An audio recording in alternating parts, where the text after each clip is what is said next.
예, 수요일 묵상의 시간입니다. 하나님은 항상 신실하셨고 영원히 신실하실 것이다. 하나님은 항상 신실하셨고 영원히 신실하실 것이다. 자, 이런 제목으로 또 오늘 묵상 나누겠습니다. 어제까지 우리는 이제 사사기에서 보여주는 패턴, 그러니까 타락, 고통, 회개, 구원, 또다시 망각. 자, 이렇게 해서 하나님이 보고 계시는데도 자기들 마음대로 살아가는 삶이 반복되는 6번의 큰 사건들이 무엇이었는가 이제 크게 한번 훑었습니다. 메소포타미아, 모압, 가나안, 미디안, 암몬, 블레셋 이런 주변국에 이제 압박이 있었죠. 그리고 이제 그 압박을 받는 시대마다 고통스러워 하나님을 부르면 이제 그때 등장했던 사사들에 대해서 살펴봤는데 온니엘, 에훗, 삼갈, 드보라, 기드온, 그리고 돌라, 야일, 입다, 입산, 엘론, 압돈, 삼손. 이 12명의 사사들도 이제 사사들이 등장하는데, 근데 이 12명의 이 사사들도 세월이 흘러가면서 보면 이제 사사들조차 점점 쉽게 말해서 질이 떨어지는, 하나님의 법도와 규례는 그 역사는 아는 것 같은데 그 의도를 모르는 그런 모습들을 볼 수 있었습니다. 참으로 안타깝게 사명의 백성들이 보내심을 잊고 자기들 마음대로 살기 때문에 하나님께서 사사들을 보내서 바른 사명의 길로 돌아오게 하시고 그 원래 약속의 길에 서게 하시는데, 근데 그 길을 가이드하고 인도할 사사들조차 어떡한 거야? 바른 삶의 모습을 보이지 못하고 점점 질이 떨어져 가더라는 거죠. 근데 우리가 이 사사 시대의 전체적인 삶을 조명해보면서 생각해 봐야 되는 것은, 이렇게 360년 동안 살아가면서 같은 죄악에 반복된 쳇바퀴를 돌 때, 그러면 하나님께서는 이렇게 불신앙으로 막 살아도 그저 어쨌든 힘들어서 기도하고 부르짖으면 무조건 자동 응답기처럼 반응하셔서 사사를 보내고 이래가지고 모든 걸 해결하시는가? 이런 걸 좀 생각해 볼 필요가 있겠죠. 우리가 360년의 긴 시간을 한꺼번에 살피니까 계속 그렇게 보이는 거예요. 그래서 얼핏 보면 성도들이 아무렇게나 살다가 그저 자기 급할 때 하나님의 이름을 부르면 하나님은 언제라도 그 부름을 듣고 반사적으로 응답하시는 것처럼 보이지만, 여러분 사사기를 좀 차분히 읽어가다 보면 절대 그렇지 않은 걸 알 수 있어요. 하나님의 이런 백성들의 모습을 보면서 느끼는 진실한 감정, 진실한 어떤 의도를 분명히 알 수 있습니다. 여러분, 첫 사사였던 온니엘, 그리고 이제 에훗이나 드보라 같은 경우는 그 이스라엘 백성들이 어쨌든 불순종으로 고통에 빠지고 부르짖었을 때 보면 하나님이 별다른 토다는 게 하나도 없었어요. 곧바로 그 백성들의 간구하는 소리를 듣고 그 다음에 이런 사사를 세워서 그 문제로부터 그들을 구원해 주셨죠. 근데 이제 기드온 사사로부터는 이스라엘 백성들이 하나님께 그렇게 호소하는데도 불구하고 하나님께서 즉시 도와주시는 게 아니라 오히려 꾸짖으시고 가르치시는 게 나옵니다. 6장 6절. 이스라엘이 미디안 때문에 전혀 길을 펴지 못하게 되자 마침내 이스라엘 자손이 주께 울부짖었다. 그러니까 지금 이 구절을 봐도 이스라엘이 어땠다라는 거예요. 전혀 길을 펴지 못하게 되자. 그러니까 어느 정도 깊이고 살만할 때는 하나님 안 불렀다 그 말인 거죠. 도저히 안 되니까 결국 하나님을 불렀다라는 그런 말이 되는 거예요. 근데 하나님을 부른 이유도 뭐예요? 하나님께 울부짖은 이유도 하나님 사명대로 똑바로 살고 싶어요가 아니라 내 마음대로 살려고 하는데 이게 도저히 안 되는 거예요. 그러니까 하나님의 힘을 동원해서라도 이걸 다 그냥 뒤집어 엎어서 내 뜻대로 살고 싶은 그런 마음 때문에 하나님을 부르짖었다. 이런 걸 알 수 있는 거죠. 어쨌든 그래서 하나님께 그렇게 울부짖고 기도할 때 이제 보면 하나님도 이런 백성들을 대응하시는 방법이 달라지는 걸 볼 수 있어요. 6장 7절. 이스라엘 자손이 미디안 사람들 때문에 주께 울부짖을 때에 주께서 이스라엘 자손에게 한 예언자를 보내어 말씀하셨다. 나 주 이스라엘의 하나님이 말한다. 바로 내가 너희를 이집트에서 나오게 했고 종살이 하던 집에서 너희를 이끌어냈다. 내가 너희를 이집트 사람과 또 너희를 억압하는 모든 원수의 손에서 구원해냈다. 내가 그들을 너희가 보는 앞에서 쫓아냈고 그 땅을 너희에게 줬다. 그러면서 나는 너희에게 말했다. 나는 주 너희의 하나님이다. 너희가 아모리 사람의 땅에서 살고 있으나, 이제 가나안 땅에 살고 있으나 그 아모리 사람의 신들은 섬기지 말아라. 가나안 사람을 닮지 말아라라고 했는데 너희는 내 말을 듣지 않았다. 이렇게 얘기를 하거든요. 분명 책망이죠, 이거는요. 그러니까 기도원 때 그 백성들이 부를 때 한 선지자를 보내서 하나님 이렇게 말씀하셨다고요. 사사 입다가 부름을 받을 때의 경우를 보면 또 뭐라고 말씀하시냐면 하나님께 부르짖는 백성들에게 이제는 이런 정도가 아니라 책망이 아주 준엄하게 내려요. 10장 9절. 심지어 암몬 사람들이 요단강을 건너와 유다와 베냐민과 에브라임 지파까지 공격했다. 그 때문에 이스라엘 사람들이 겪은 고통은 이루다 말로 표현할 수 없을 정도였다. 그러자 이스라엘 사람들이 여호와께 울부짖었다. 하나님, 우리가 여호와를 저버리고 바알을 섬겼습니다. 우리가 여호와께 큰 죄를 지었습니다. 용서해 주십시오. 여호와께서 이스라엘 사람들에게 말씀하셨다. 내가 너희를 짓눌렀던 애굽 사람들의 손아귀에서 너희를 구원해 주지 않았느냐. 또 너희를 못 살게 굴던 아모리와 암몬과 블레셋 사람의 손아귀에서 너희를 건져내지 않았더냐. 또한 시돈과 아말렉과 마온 사람이 너희를 괴롭힐 때에도 내가 간절히 애원하기에 네가 그렇게 하기에 너희를 건져주지 않았더냐. 그런데도 너희는 나를 저버리고 다른 신들을 섬겼다. 그러므로 내가 다시는 너희를 구원하여 주지 않을 것이니 너희가 선택한 신들에게나 가서 거기서 부르짖어라. 너희가 괴로울 때 그들에게 가서 구원해 달라고 해라. 이렇게 말하죠. 그러니까 사람들은 하나님께 기도하면 무조건 뭐 들어준다고 배우는데 여러분 성경의 역사를 차분히 이렇게 순서를 따라 살펴가다 보면 절대 그렇지 않은 걸 알 수 있어요. 역대하 7장 13절도 뭐라고 말합니까? 들어라, 내가 하늘을 닫고 비를 내리지 않거나 메뚜기를 시켜 땅을 황폐하게 하거나 나의 백성 가운데 연병이 돌게 할 때, 다시 말해서 불순종으로 인한 이런 죄악으로 인한 그런 어떤 고통이 따를 때 14절, 내 이름으로 일컫는 나의 백성이 스스로 겸손해져서 기도하며 나를 찾고 악한 길에서 떠나면 내가 하늘에서 듣고 그 죄를 용서하고 그 땅을 다시 번영시켜주겠다. 이렇게 말합니다. 그러니까 하나님의 응답하시는 기도는 삶에서 그냥 죄의 태도를 가지고 살아가면서 내 마음대로 내 뜻대로 살아가면서 내가 하나님이 당장 급하니까 그 위기 일단 피하고 하나님의 힘을 가지려고 무조건 부르짖으면 그렇게 응답하는 그게 아니라는 거죠. 그런 기도에 하나님이 응답하는 게 아니에요. 위기의 때 하나님의 진심을 기억하고 스스로 겸손하다는 거는 뭐예요?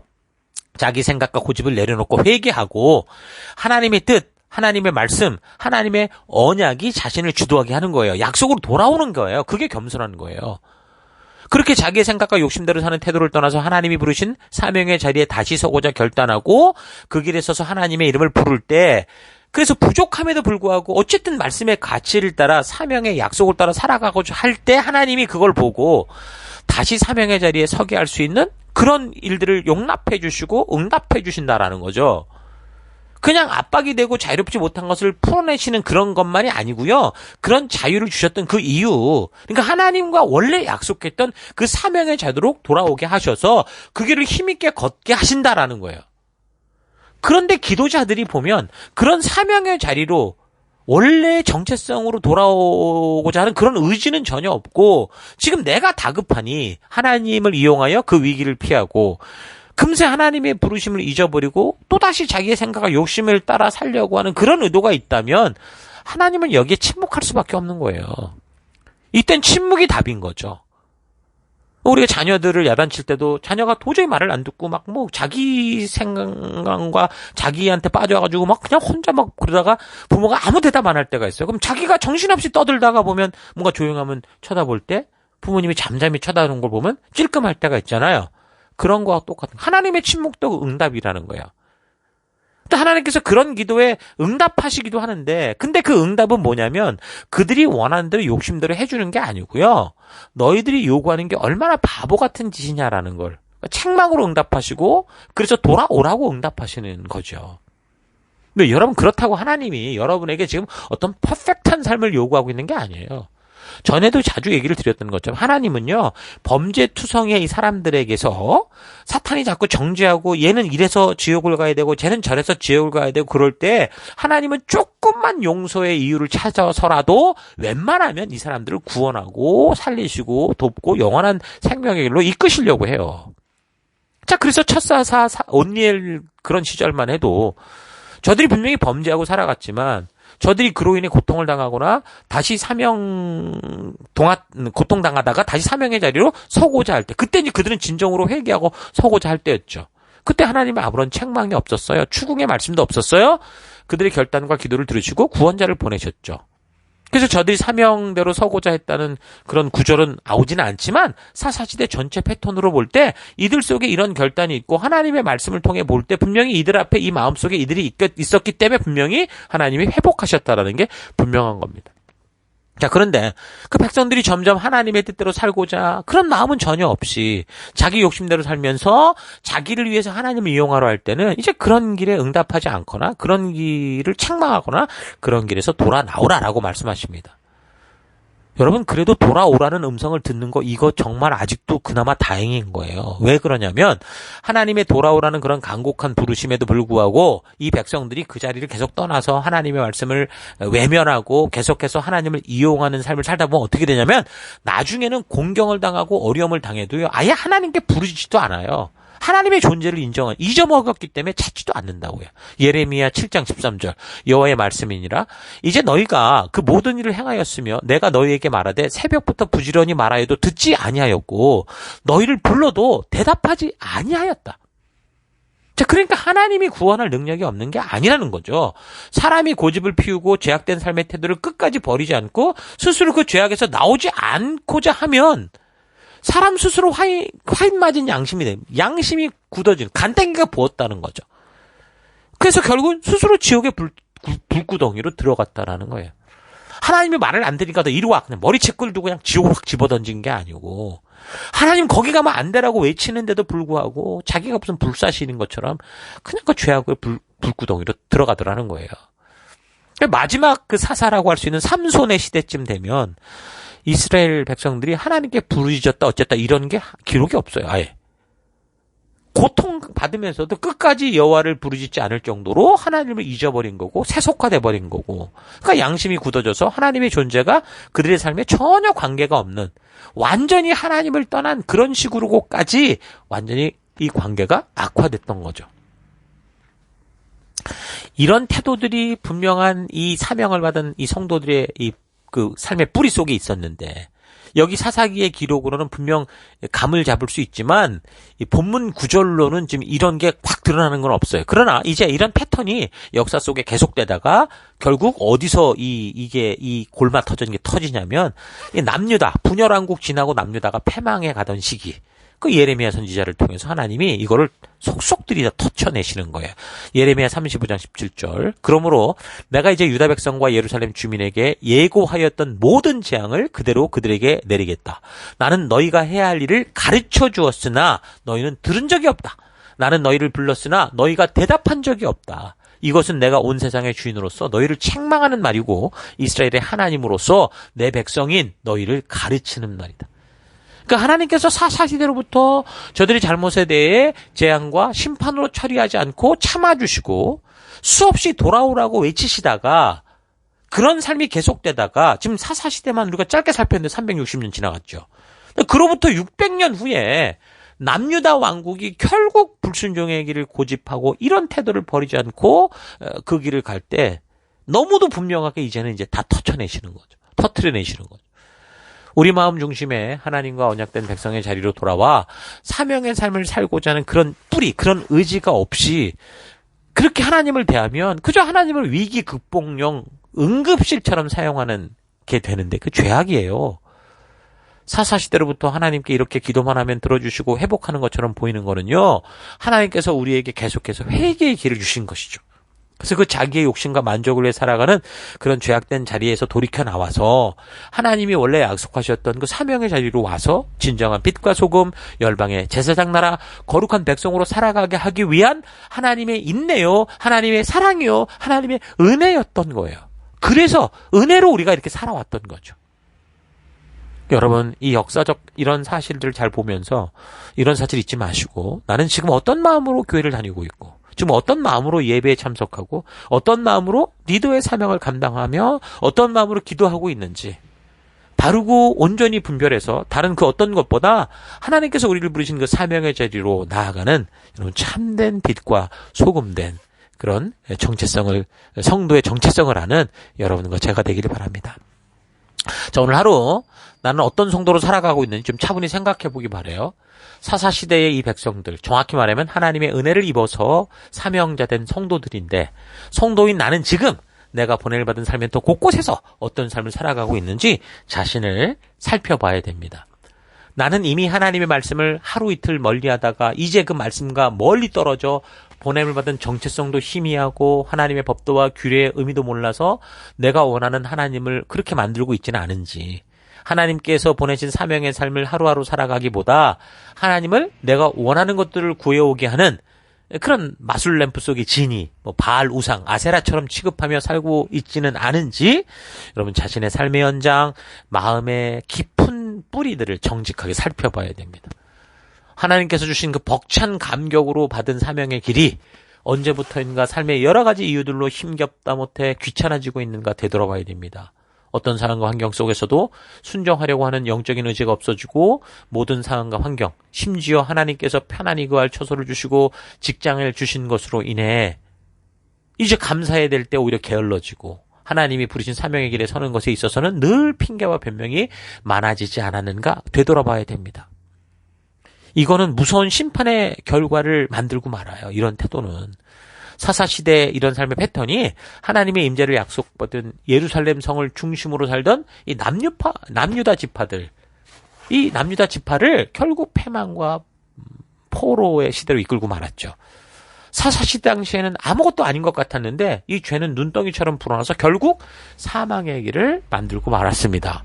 나의 만족과 유익을 위해 살아가면서도 아직까지 내가 심판을 받지 않은 이 이유는 하나님께서 우리에게 돌아올 기회를 주시는 것이고 다시 사명의 자리로 나아갈 기회를 주시고 있는 하나님의 인내의 결과다라는 거 잊지 마십시오. 하나님은 언제나 신실하셨습니다. 그런 하나님의 진심을 여러분 망령되이 생각해서는 안 돼요. 이사야 선지자가 뭐라고 말합니까? 50장 1절. 포로 생활에 지친 이스라엘 사람들은 하나님을 원망하고 예언의 말씀을 믿지 않았다. 하나님이 그들을 버리고 잊으셨거나 더 이상 구원할 능력이 없을 것이라고 주장하였다. 이에 대하여 여호와께서 이렇게 답변하셨다. 내가 너희의 어머니 이스라엘을 버렸느냐? 예루살렘을 잊어버렸느냐? 내가 시온의 백성과 결혼하고도 이혼한 일이 있더냐? 이혼 증서가 있으면 내놔라. 또 내가 누구에게 빚을 져서 자식들을 노예로 판 것도 아니다. 너희 자신의 허물 때문에 너희가 지금 노예로 팔려와서 고생하고 너희가 범죄하였기 때문에 너희의 어미인 이스라엘이 쫓겨나서 포로로 잡혀간 것이다. 왜 아무도 내 앞에 나서지 못하느냐? 너희가 왜 대답하지 못하느냐? 내가 너무 힘이 없어서 너희를 구원하지 못하거나 나의 팔이 너무 짧아서 너희를 해방시키지 못하겠느냐? 내가 한번 꾸짖으면 바다도 마르고 세상의 모든 강물도 잦아들어서 물고기들이 떼죽음을 당한다. 나는 드넓은 하늘도 캄캄하게 가리워 하늘이 마치 검은 보자기로 가리운 것처럼 어둡게 할 수도 있다. 하나님이 이렇게 말씀하세요. 여러분, 하나님은 항상 신실하셨고 영원히 신실하실 것입니다. 자, 이런 사실 잊지 마시고 여러분의 삶의 현장, 그 사명의 현장에서 리더의 자리에서, 성도의 자리에서, 부모된 자리에서, 친구된 자리에서 신실하게 하나님과 언약의 백성다운 사명의 삶을 성실하게 살아가는 여러분 되기를 주의 이름으로 축원합니다. 오늘 하루도 힘내십시오. 잠시 기도하겠습니다. 하나님께서는 늘 선한 마음으로 나를 대해주시는데 하나님의 그 선한 마음과 우리가 죄를 지어도 참아주시며 돌아오게 하는 신실한 사랑을 우습게 여기고 결국 내가 원하는 나의 만족과 유익을 위해 살아왔던 삶을 이런 태도를 회개합니다. 하나님께서 늘 나에게 신실하게 대해주신 것을 감사드립니다. 그 하나님의 신실하신 사랑을 자기가 원하는 대로 살기 위해 이용하는 삶을 말씀을 가까이지 않을 때 누구라도 살아가게 될 수 있다는 거 잊지 않고 성실하게 하나님의 진심이 담긴 말씀을 날마다 가까이 하는 삶 살기 원합니다. 하나님의 뜻은 언제나 변함없음을 잊지 않고 오늘도 내가 보냄을 받은 삶의 현장 곳곳에서 하나님이 보내신 거룩한 사명자로 열방의 제사장으로 거룩한 백성으로 성실하게 살아가는 내가 되길 원합니다. 하나님 늘 신실하게 나를 대해주셔서 감사합니다. 하나님이 영원하심으로 감사합니다. 내가 오늘 그런 하나님의 귀한 사랑을 입는 복된 백성이다라는 사실 잊지 않고 이 땅 가운데 좀 그렇게 구별된 빛과 소금으로 사는 그런 하루가 되길 원합니다. 그 길로 이끄시고 인도하시는 동행하신 하나님 감사드리고 예수님 이름으로 기도했습니다. 아멘.